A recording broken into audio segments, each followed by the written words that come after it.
So far, we have learned that it is possible to give ourselves a job and earn our own money instead of hoping that someone else will give us a job. To give ourselves a job, we first need to think about what things we can do very well. By finding out what the people around us need, we can then match what they need with what we can do very well. Most importantly, we must find out if people are willing to pay to get what they need and how much they might pay. Now that we know who will pay us for something that they need, we must decide how we can produce what they need. It is also important to know what we need to do to be able to produce it and from whom we can get what we need. We have now identified our value chain. Every business must know and understand its value chain clearly if it wants to succeed. Remember, the value chain has 5 parts. The customers are the people who will pay us money for what they need. We produce what the customers need, and these are our outputs.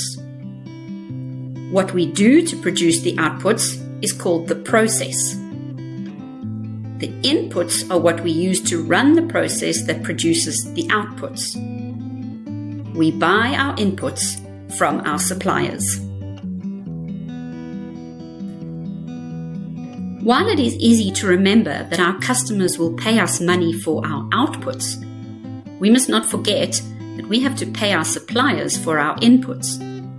The most important thing to remember is that the customers must pay more for our outputs than what we pay for our inputs. In other words, our outputs must be worth more than the cost of the inputs. We must add value to what we are producing at every stage of our value chain. Let's look at our friends who each gave themselves a job. Dineo sold chicken soup to people coming home late from work. Tapelo taught maths lessons to school children. Nikiwe bought groceries and sold them to people in her community. John and Mark taught people how to drive. It's time to do some thinking. Copy the value chain diagram onto 4 pieces of A4 paper. Starting with Dineo, fill in the value chain by writing down her suppliers, inputs, processes, outputs, and customers. Now complete each value chain for Tapelo, Nkiwe, and John and Mark. For each of our friends, write down where the value of what they have is the lowest and where it is the highest. Draw an arrow to show in which direction the value increases. Once we have produced our outputs, we sell them to our customers. After we have paid our suppliers, we must have money left over after we have paid our suppliers from what the customers paid us.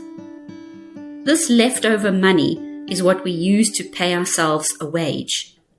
It is important to make sure that the wage that we can pay ourselves will be enough for us to pay for what we need, such as food, clothes, accommodation, and transport. How good is your arithmetic?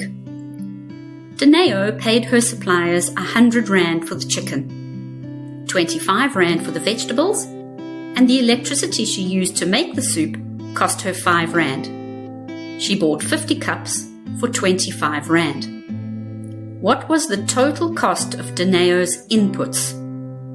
Take some time to calculate the cost of Dineo's inputs.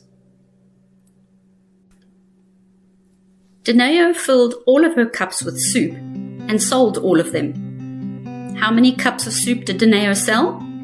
Dineo bought 50 cups and sold all of them. Therefore, Dineo sold 50 cups of soup.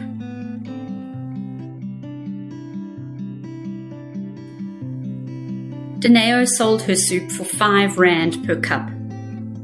What was the total amount of money that Dineo received from selling the soup? Dineo sold 50 cups of soup and was paid 5 Rand per cup. If we multiply 50 by 5 Rand, we can calculate that she received a total of 250 Rand for her soup. How much value did Dineo add to the ingredients by making them into soup? Dineo paid 155 Rand for her inputs, and she received 250 Rand for her outputs. By subtracting 155 from 250, we see that she added 95 Rand value to the inputs. In other words, the outputs were 95 Rand more valuable than the inputs after Dineo had processed the inputs, the vegetables, into outputs, the chicken soup. How much money does Dineo have to pay herself a wage? The value that Dineo added to the inputs is the money left over from what she received after paying for her inputs. As we have worked out, Dineo has 95 Rand available to pay herself a wage. We can do the same calculation that we have done for Dineo for Tapelo, Nikiwe, and John and Mark. As long as they have added value to their inputs so that they have money left over after selling their outputs, they will have money to pay themselves a wage. They will have successfully given themselves a job.